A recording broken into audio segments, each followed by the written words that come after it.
L'aigle double de 1933. Bien le bonjour, aujourd'hui on va causer d'argent, de monnaie, d'oseille.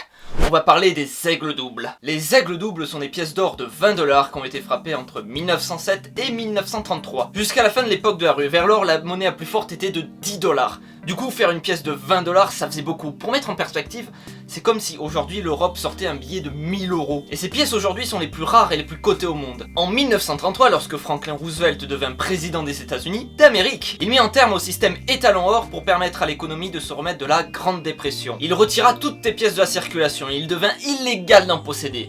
La plupart des citoyens les remirent aux banques. Ah les cons. Mais entre temps, l'hôtel de la monnaie avait frappé 445 000 nouvelles pièces de 20 $ en 1933. Ah les cons. Celles-ci ne furent jamais mises en circulation mais bien fondues et détruites. Mais il y a un hic. À l'origine, on pensait que toutes les pièces avaient été détruites, sauf deux qui avaient été données à la Smithsonian Institution pour qu'elles soient conservées en raison de leur intérêt historique. Mais, parce qu'il y a eu un mais, quelques années plus tard, lorsque des aigles doubles commencèrent à faire leur apparition dans les salles de vente, on comprit que plusieurs d'entre elles avaient été volées avant qu'on ait pu les détruire. Les services secrets américains se lancèrent donc à la recherche des pièces devenues illégales. Ils découvrirent que George McCann, le caissier en chef de l'hôtel de la monnaie de l'époque, en avait dérobé 10. 9 d'entre elles furent retrouvées et la 10e finit dans la collection privée du roi Farouk d'Égypte, l'un des plus grands collectionneurs de monnaie au monde. Et là, vous vous dites...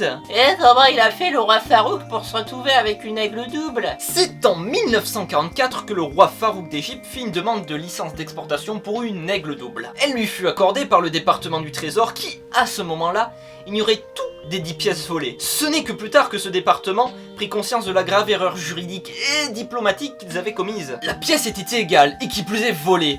Mais on était en pleine Seconde Guerre mondiale et c'était pas vraiment le moment de faire un cas diplomatique, qui plus est que l'Égypte occupait un point stratégique au milieu de la Méditerranée. La CIA dut attendre donc que le roi Farouk soit déposé en 1952 et que sa collection soit vendue aux enchères. Cependant, la pièce disparut pendant près d'un demi-siècle, peu après qu'il y eut la demande pour envoyer la pièce aux USA. Comme par hasard, elle refit surface en 1996 lorsqu'un revendeur de pièces anglais, Stephen Fenton, apporta une aigle double de 1933 à l'hôtel Waldorf Astoria à New York pour le revendre à des collectionneurs américains. Mais c'était un piège. Ces collectionneurs étaient en fait des agents fédéraux qui saisirent la pièce et arrêtèrent Fenton. Fenton fut relâché et entendu au tribunal pour clarifier son droit de propriété et fut finalement innocenté. Pendant ce temps, l'affaire fut classée et la pièce envoyée à Fort Knox dans le Kentucky, pendant qu'on faisait les préparatifs pour la vente aux enchères. Les enchères furent organisées à Sotheby's le 30 juillet 2002. La pièce fut vendue à un enchérisseur anonyme pour la somme de 7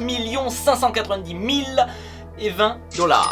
Oui, j'aime les nombres longs. Telle fut l'histoire de cette pièce, l'un des plus grands mystères numismatiques de tous les temps. Elle est aujourd'hui exposée à la Federal Reserve Bank de New York.